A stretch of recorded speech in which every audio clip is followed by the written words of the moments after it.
John, good to see you. Today, we're going to talk through the 6 critical risks that could derail your retirement. When it comes to retirement planning, it's not just about saving enough, it's about preparing for the risks that could undo all of your hard work. So today, we're breaking down the top 6, starting with sequence risk. What is this?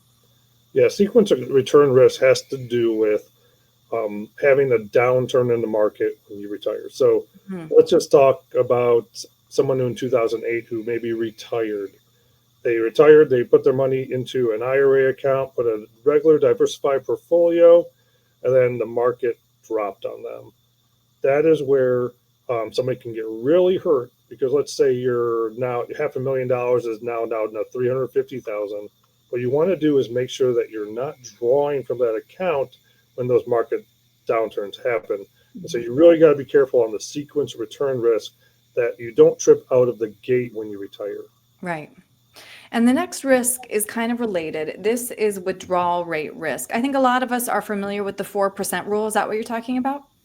Yes, absolutely. And the 4% rule is a rule of thumb, and it's fine. It's one of those things that gives people a general guide of what they should do. Yeah. But really, what you need is a customized income plan. There's some people who have Social Security. There's some that have pensions.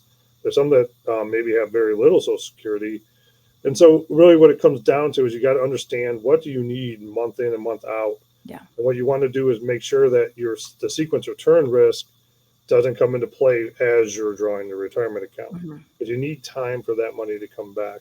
And if you're working with an advisor and they're thinking about that ahead of time, they would probably have you in some cash or things that are maybe a little less risky to help mitigate some of that sequence return risk if you need to take that draw out. And so those are the things that come into play, and those two really are tied together.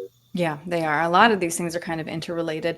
Let's move on to risk number 3. This is what could be one of your biggest expenses in retirement. Of course, we are talking about healthcare and long-term care specifically, which, John, I know you know this already. 7 out of 10 people will need long-term care at some point. And the cost projected out to 2043 at an annual rate, going to run you anywhere from $124,000 to $211,000. That's incredible. Yes, and I'm kind of in that boat right now. I've been in this business over 20 years, and so I do have clients that are in this situation. And this is one that I go back and forth on a lot. I'll tell you, if you have $5 million in your account, certainly you should be looking at some sort of long-term care benefit. Where it gets tougher is for clients that maybe are under $500,000 because the expense of the long-term care. Sometimes you got to get approved for the long-term care. Yeah. What you got to do is ultimately, and that's long-term care insurance, what you really ultimately have to do is create a long-term care plan for yourself. Right. And a lot of this is customized stuff to understand what is my cash flow, what's my Social Security, what's my pension, do I get any kind of benefit from the government? All those things kind of come into play, but you got to have a plan of action. And really the best way to do that is to start early and think about how would I tackle this if this came up. And what I find a lot is that people who maybe have parents that go through it, usually they start to say kind of the light bulb goes on for them and they really want to kind of address it for them so their kids don't have to go through some of the dynamics that can come up down the road. And then next we have taxation. This one is near and dear to your heart. You know what? It is. And it's a moving target, obviously. It's one of the main headlines in the news here, really over the last few years. Nobody can really control what that taxation is going to be. That is one of those uncontrollable categories. Perhaps unless you choose to Roth your IRA account, and maybe perhaps you're choosing your taxation there. But for the most part, you can't control what the government's going to do every 4 years. And what you got to do is set up your retirement account and your draws to take advantage of the tax benefits and the tax equations that there are at that moment, and just have a projection of how you might tackle that. And that's going to take a little bit of a Roth account. It might take a little bit of your 401k account, blending with your Social Security to make sure maybe your Social Security isn't getting brought over into your taxable equation on your taxes. So those are the controllable parts. Well, it's hard to control taxes all the time. Yeah, all interrelated too. All right, next we have the silent thief and the night inflation. Sure, inflation, I think we all saw that come into play here. And I think the biggest lesson I feel like we've learned here over the last couple of years is keep your debt down, right? If you don't have the debt, you can actually take advantage of the inflation that comes into play at times. Yeah, good point. Like having your money make money in the bank, your safe money isn't just in there at a low interest rate. We're actually in a pocket where people can actually make some money on assets that don't necessarily aren't too far on the risk category. And so, I mean, it's one of those things where you got to have inflation in the back of your mind. But I would also put this as one of the closely those uncontrollable categories at times, because we just don't know those pockets all the time when that's going to happen.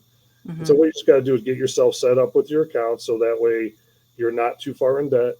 You have assets in the waiting and ready to be invested as needed. And it just gives you a little bit of balance as you move forward. And then last, we have the risk multiplier, longevity. Sure. And this is definitely one of those uncontrollables, you know. Yeah. I have clients now living well into their 90s, and they're very active and doing what they do. And I think everybody has to have a thought in the back of their mind is how would I approach this? And really, that's why kind of going back to that bucket is, you know, you have that safety, that income, and the growth, right? You still got to have money in that growth category when you're in your 60s and 70s. You kind of anymore have to do that.